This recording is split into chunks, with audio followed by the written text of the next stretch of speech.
Welcome back, everybody. And today we're going to be looking at global nutrition. It's going to tie in together with all the concepts that we have learned throughout the past couple of weeks. And how does that relate to healthy aging? So, as per usual, we'll start off with fake or fact. And if you look at the slide over here, we see that there's just not enough food on the planet to feed everyone. And I hope that you answered that as fake. Yes, food production is an efficient process, and the world is currently producing enough food to feed the global population of about 10 billion people. But sadly, approximately one third of annual global human food productions gets lost or wasted. And these losses account to about 680 billion in industrialized countries and about 310 billion in developing countries. When we talk about global food losses and waste per year, they are approximately 30% for cereals, 45% for root crops, fruits and vegetables, 20% for oil seeds, meat and dairy, plus about 35% for fish.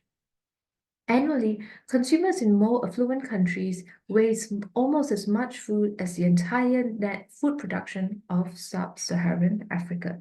So it's rather more of a food distribution problem rather than a food shortage problem because people are not getting the food that they need. And in terms of some terminologies that we are going to be looking at throughout this lecture, we'll first look at hunger, and it describes the physiological drive to find and eat food. It's a physical sensation, but a lot of times we use the word hunger to refer to undernutrition, and they are not exactly the same. Hunger is a sensation of not having enough food and needing to find food, but undernutrition is a little different. Food insecure is a state in which a person has an anxiety about where they're going to get enough money to buy food or where they're going to get enough food. It doesn't mean that person never has access to food. It just means that at least sometimes during the month, they have issues getting adequate nutrition.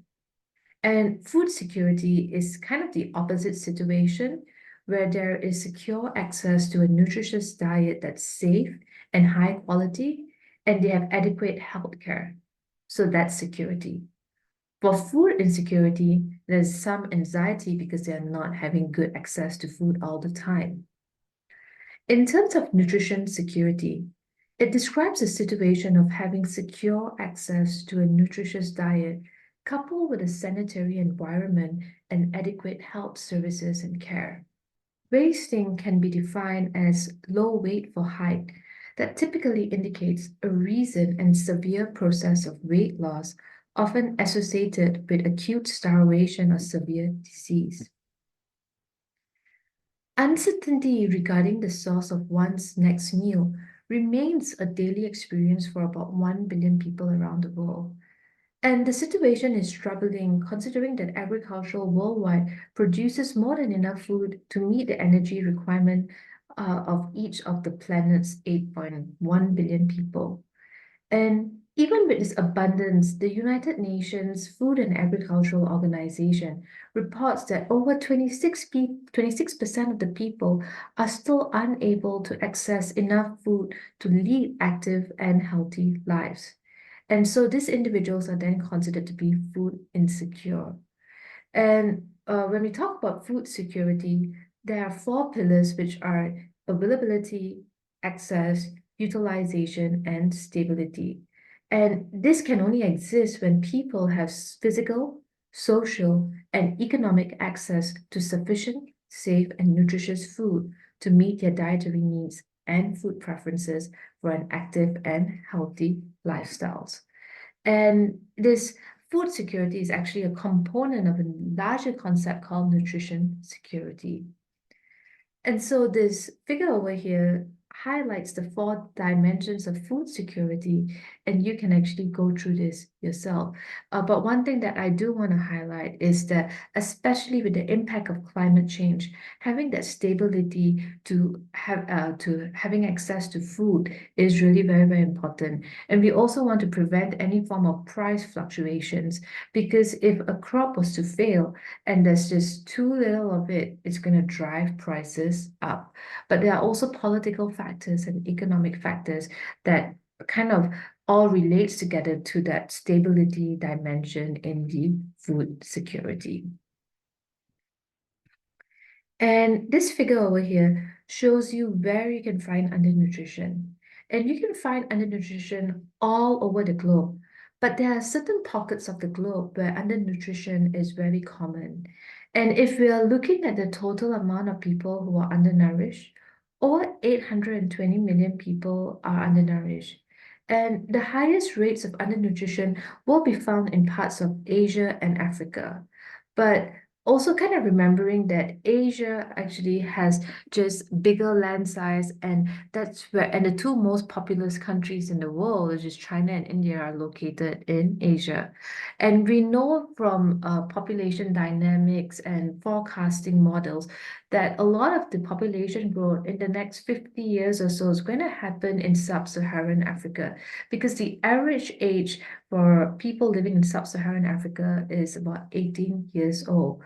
And but when just looking at this map, the world's most undernourished people are found in Southern Asia, followed by Sub-Saharan Africa, Eastern Asia, Latin America, and the Caribbean.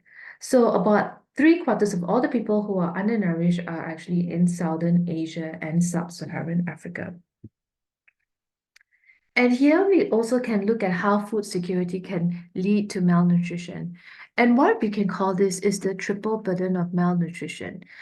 It's not just undernutrition, but it's also hidden hunger, because many times in the developed world, with the types of processed food or the standard American diet, also known as SAD, where people are not getting enough vegetables and fruits in their diet, there is this term called hidden hunger, where you're just not getting enough micronutrients, not enough vitamins and minerals for a healthy life.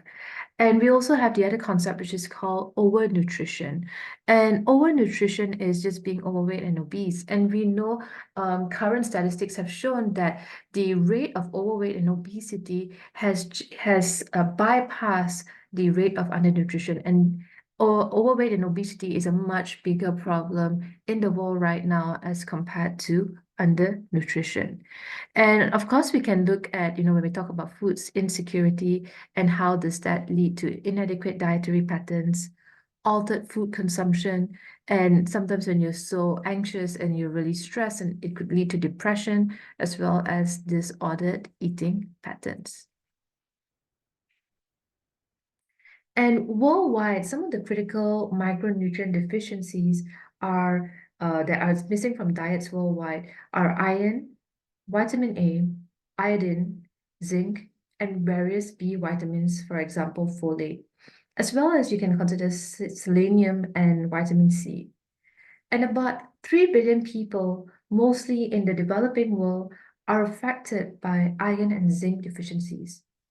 And with poor iron status, cognitive development will likely be impaired, particularly if prolonged deficiency occurs during early infancy. And UNICEF estimates that over 6 billion people around the globe now consume iodized salt, representing a colossal large-scale fortification achievement. Vitamin A deficiency predominantly affects pregnant women and young children. Although severe vitamin A deficiency, which causes blindness, is on the decline, up to 500,000 preschool-aged children are still blinded by it each year, with half of them likely to die within 12 months of losing their sight. And the United Nations International Children's Emergency Fund, also known as UNICEF, reports that the lives of 1 in 3 children could be spared annually in the developing world if vitamin A supplements were provided a few times each year. Now, we're going to take a look at some of the nutrients that Americans are getting too much or too little of. And the standard American diet, also acronym as SAD, rightly so, because of the excessive consumption of saturated fats, protein, particularly animal protein, and also in the form of supplements, refined grains, added sugars, and sodium. And we know that these elements are prevalent in many processed food and fast food, and it can contribute to various health issues such as obesity, cardiovascular disease, diabetes, and high blood pressure. Conversely, the intake of essential nutrients like fiber, potassium, vitamin D, and calcium tends to be insufficient. Of course, there are actually a bigger list of nutrients that Americans are deficient in and not getting enough of, but these are the four that are biggest concern, and it was highlighted by the CDC. And these nutrients are vital for overall health and well-being, playing key roles in maintaining proper digestion, bone health, muscle function, and immune system strength. Food insecurity is part of the North American landscape. A safety net of programs exists but fails to serve many households in need. If a family of four earns less than 25,700 in a year, that is considered the federal poverty level. And it is estimated that about 38 million, or approximately 12%, live at or below poverty level. So food insecurity is the condition where you're not sure if you have access to food all the time. It might be that you're not sure if you have access to food at all, or maybe just not good quality food. So, for example, if you've been fired from your job and you have no salary for a week and you're living paycheck to paycheck, that could also put you under, you could also fall into the category of food insecure. Whether or not it's for a day or if it's for weeks or months, if you do not have access to food at all times and you're not sure where you're getting your food at all, that is defined as food insecurity. So about 12% of the entire population here in the United States experiences food insecurity. And this number has really also increased during the COVID-19, where a lot of families were just losing their jobs and had to rely on various programs like the food stamp program, Women, Infant, and Children's program just to be able to get food, or even food pantries. And this graph here depicts global trends in overweight and obesity prevalence, revealing significant variations across different regions. And so this is actually below the share of children below 5 years old. And we can see that in Australia, particularly, it's reaching about 20 to 25% of the children who are below five who are either overweight and obese. Also, what we know that in the US, generally it's about 5 to 10%.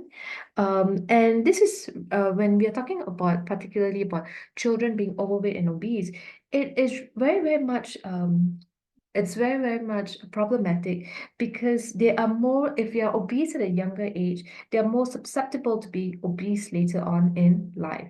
Similarly, as well, when we look at places like sub-Saharan Africa, it's not so much of a problem over there, largely due to the chronic undernutrition that exists among children in that region.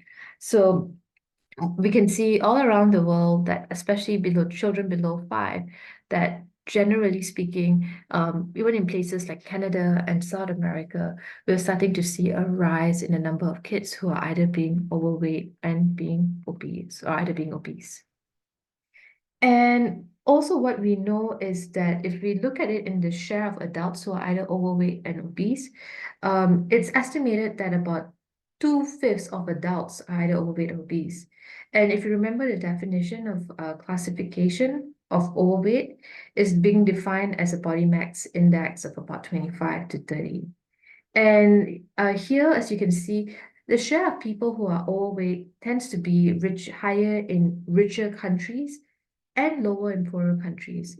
And so we can look, in places all around the world, it's above that, it's more than 50% of the world's population that are currently overweight. And in many high-income countries, such as the US, it's estimated that over 60% of adults are either overweight or obese. And in contrast, across South Asia and Sub-Saharan Africa, It's estimated that around 1 in 5 adults are either overweight or obese. And over the past century, but particularly over the past 50 years, the supply of calories has increased across the world. In the 1960s, the global average supply of calories, that is the availability of calories for people to eat, was around 2,200 calories per day. But by 2013, that number had increased to about 2,800 calories. And across many countries, energy consumption has therefore increased. And without an increase in energy expenditure, weight gain and obesity tends to rise because we are so reliant on cars and not and a lot of the jobs that we have are really sedentary in nature. So you're not using a lot of the energy that you consume. So this chart, I got this from Our World in Data, and it's a very interactive website that you can go to, and you can just click play on this chart, and you can see how this has changed for each country over time. Countries tend to move upwards and to the right. So the supply of calories has increased as obesity rates have increased. And overall, there is a strong positive relationship. Countries with higher rates of overweight tend to have higher supply of calories. And so if we kind of look at where the US is right now, it's close to about 3,500 calories per day. But we can look at sub-Saharan Africa, it's around about 2,000 calories. And here, this figure illustrates that malnutrition includes both undernutrition and overnutrition. Also, we talk about that hidden hunger, and that's why we can call it the triple burden of malnutrition. And it occurs when a person's diet contains too few nutrients or too many nutrients, and it just increases the occurrence for more than one chronic diseases. Also increases all cause of deaths, particularly when we talk about mortality. And even if children are malnourished during infancy, it can play a significant role later on in life. Like I said, if you're obese as a child, very, very highly likely that you're going to be obese when you're an adult. Similarly, when you're malnourished during infancy, you are more susceptible to obesity later because when infants experience malnourishment, their bodies undergo adaptations to survive with limited resources. And these adaptations can include changes in metabolism, hormone regulation, and fat storage mechanisms.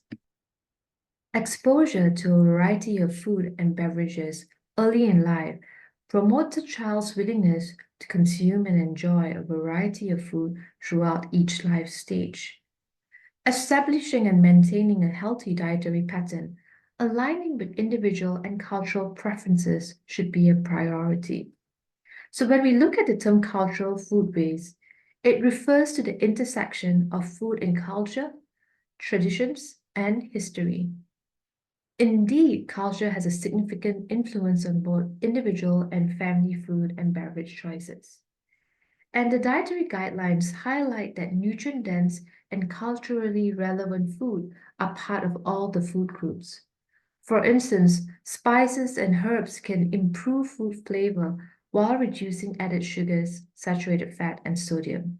So a healthy dietary pattern, and that is something that is really very, very important because most of the time when we look at my plate, is it affordable for everybody, living in America?